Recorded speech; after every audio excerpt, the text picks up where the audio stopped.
Hi, I'm Roger. I like to paint watercolours. I've got a photograph I took near Horsey in East Norfolk showing a derelict water pump. I've got some £140, 300 gram per square metre watercolour paper, pure cotton, a brush that I hope is big enough to go from one side of the painting to another without running low on paint, and hopefully enough paint mix to do the entire wash. I'll begin with the paint as I've mixed it, which I've already checked.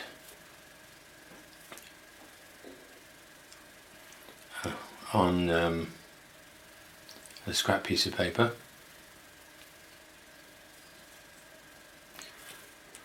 Paint successive stripes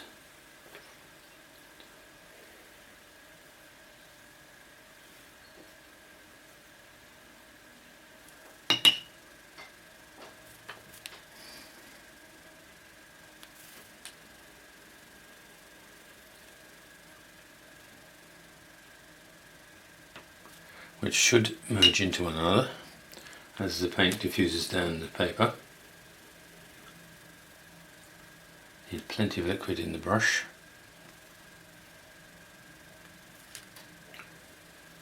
You'll notice I've already used latex masking fluid to reserve white paper in places where I can't go around such small detail. And each time I do a stripe, I'm putting water into the mixture.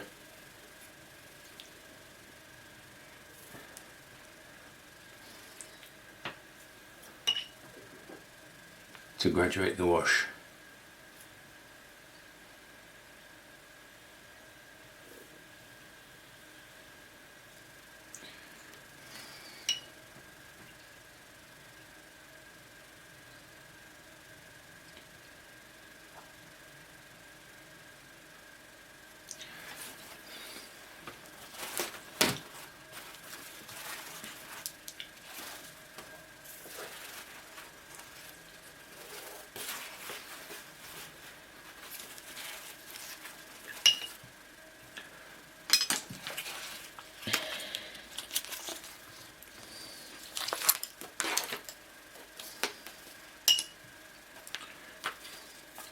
I'll get a damp brush to pick up the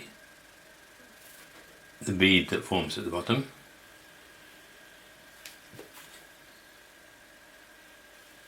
Or I could use the kitchen towel I've got, and I'll put water along there and along there, just missing the paint, and then with a damp brush join them together so that we form a soft edge at the bottom. I'll just complete the colour there, all before the paint goes dry at all, hopefully, otherwise you'll get horrible runbacks.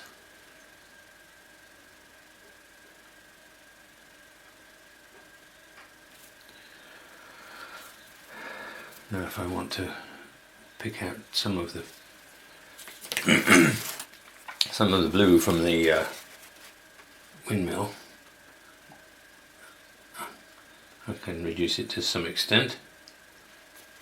Once you put paint on in watercolour, you never get back to clean paper again, but you can take a lot of the paint off.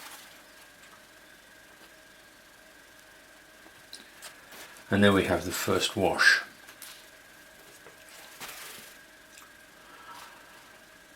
I'll let that dry completely before I do anything else.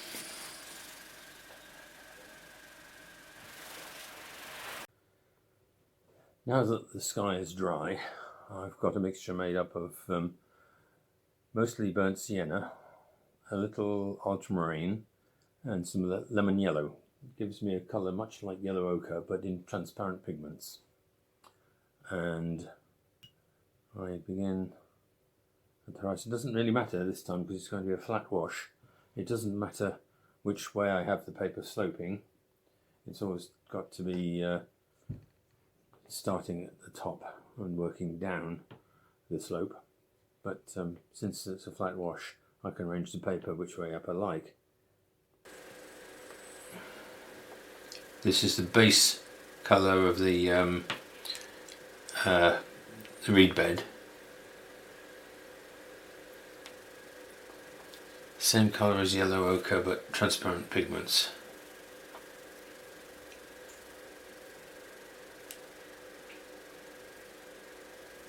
And I've got some masking fluid already on the paper, as I had with the sails of the windmill, the wind pump. This, when I finish, I'll use a damp brush just to pick up the remaining bead.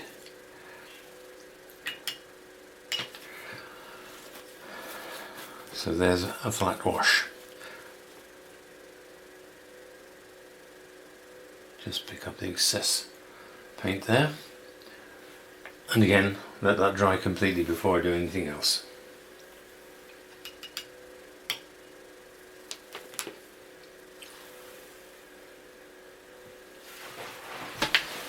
Now I want to indicate the reeds in the foreground, and I'm going to use a so-called effects brush for this. Now I've got two of these, and they're both recent purchases, so I'm not very familiar with them. Here goes. I've got a darker mixture, same three colours as before, but this time with a little more ultramarine in to make the mixture darker. I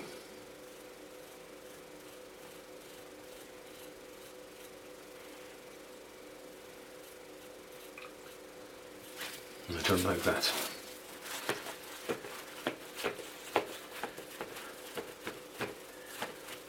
I'll come back to that.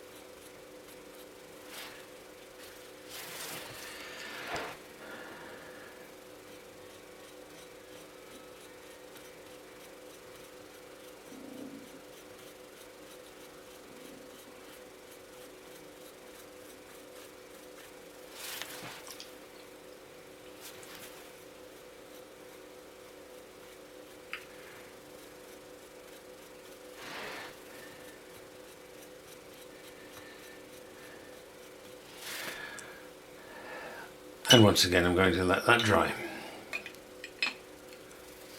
Well, that's dry. Now I'll see if I can try to make it look a little more random by means of this fan brush, the other effects brush that I bought, which hopefully won't look as regular. Mind you, it doesn't seem to pick up much paint either.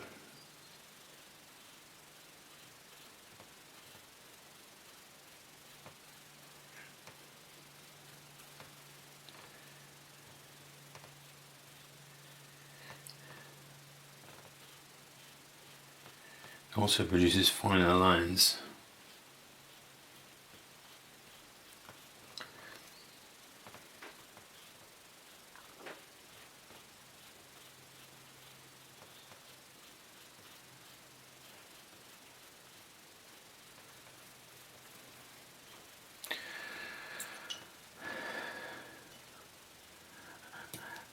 And while I'm not going to paint up directly to that at the moment, I want to paint either more on the pump or put some paint on the building, but I don't want to risk smudging the paint with my hand. So once again I'll stop and let it all dry.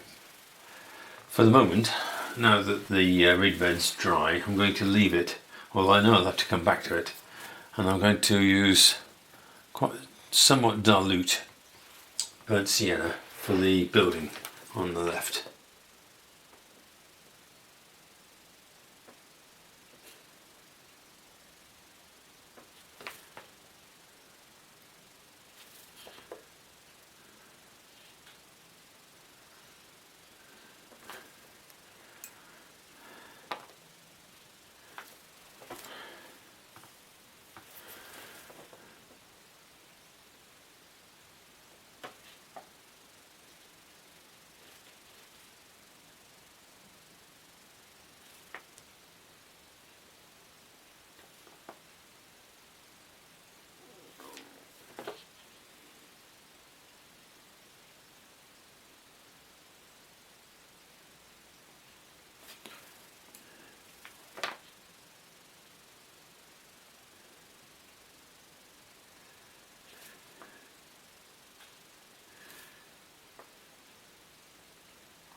going to soften the bottom edge of that, so some water there, and a damp brush joining them together. If you have one soft edge up against a hard edge, you don't get the nasty effects of irregular overlapping of the paints.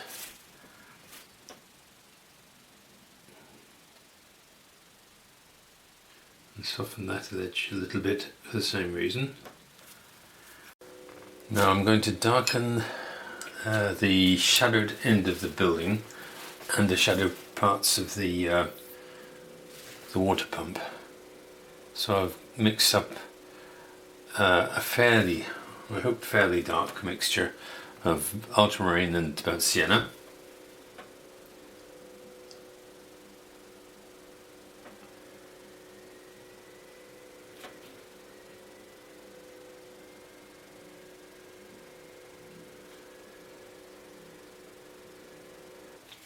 That's the shadow on the end of the building. I'm going to have to turn this again because it's going to be like the previous wash, only perhaps more restricted to the edge.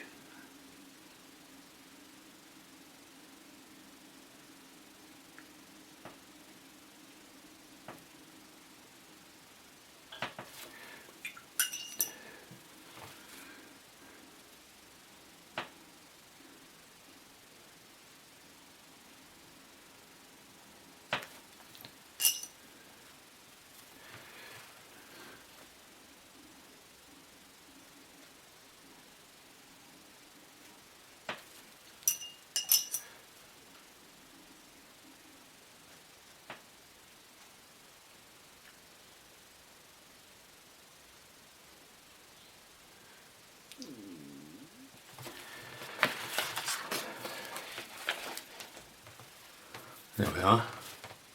Much more roundness to the tower of the pump now.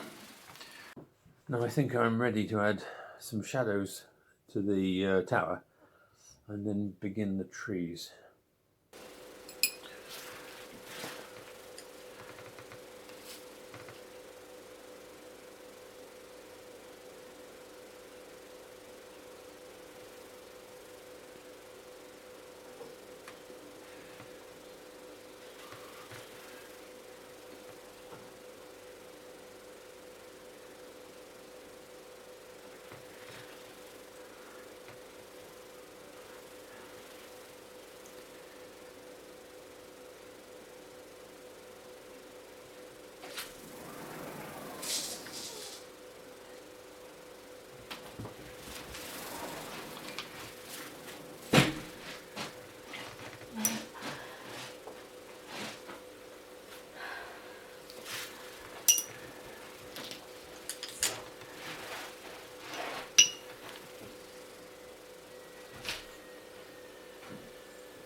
Before I take the latex off the foreground, I want to indicate a few darker reeds and have the light coloured ones then, as it were, in front of them, because the latex will reserve the white paper until I remove it and put a wash over the whole thing. So a few reeds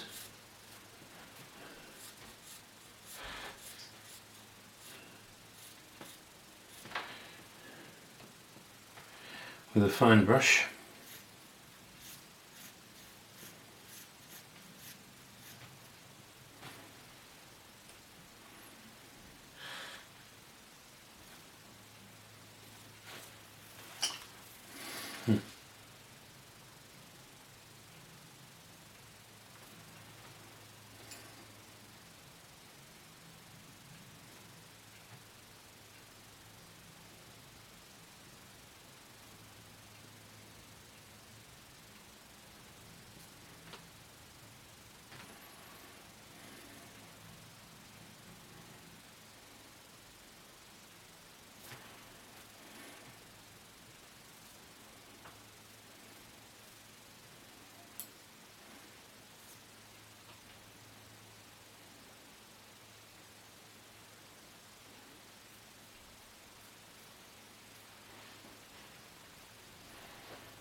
Now I'll let that dry, and then I'll take the latex off. I've already taken it off the arms of the wind pump, and I can, at the same time, I suppose I can take that off. There we are, because that'll be a doorway or whatever it is. I'll refer to the photograph.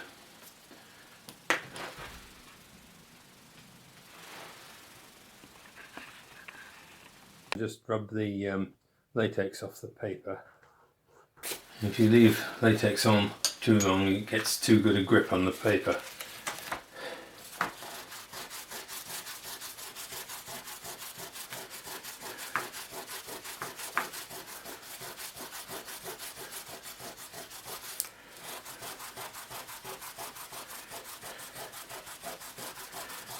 Where there was latex, we should be left with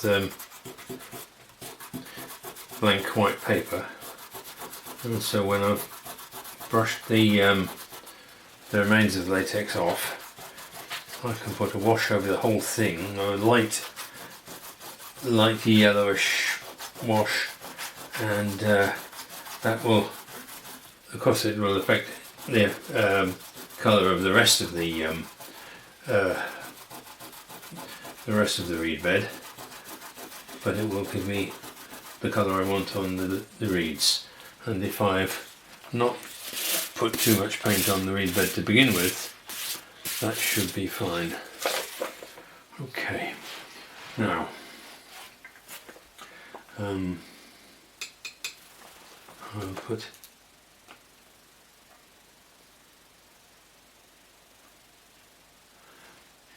a wash all the way across.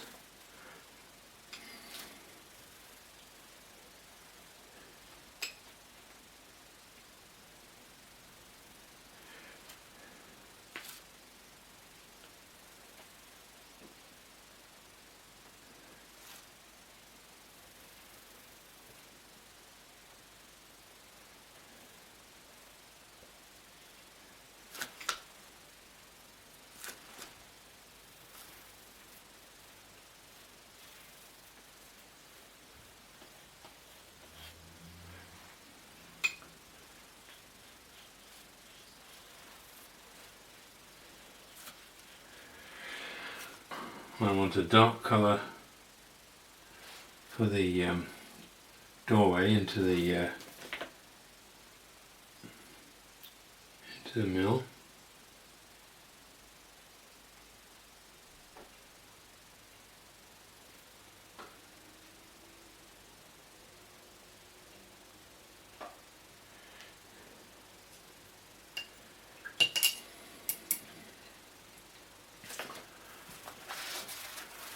This is too dark.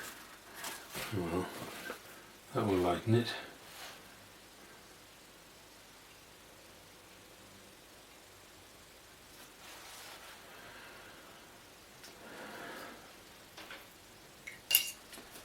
And I'll put something fairly light on there.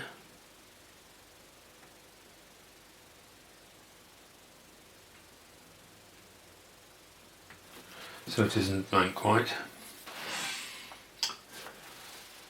I've got colour mixed for the sails, trying not to touch the wash in the foreground. No, in fact,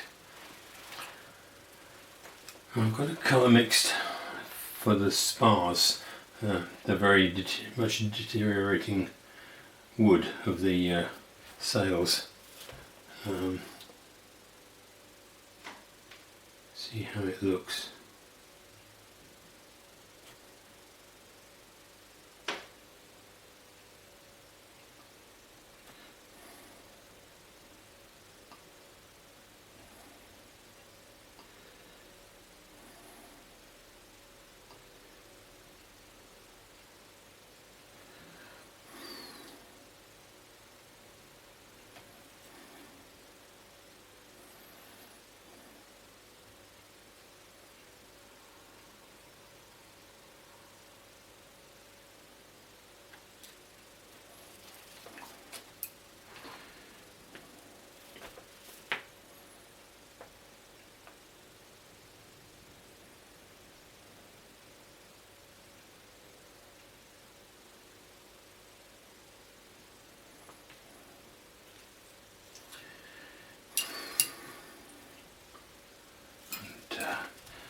There's some structure right here.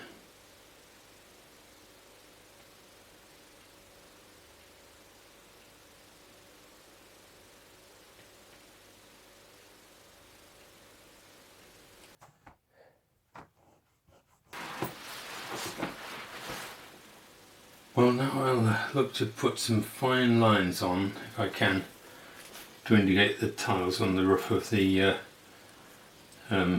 building, but I'll also indicate some shadow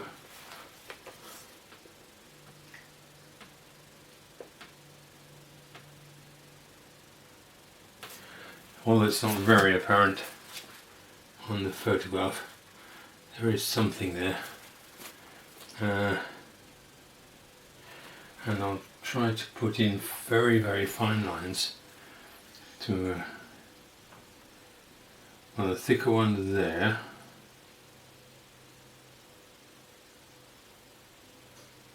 and if I tone that down a lot,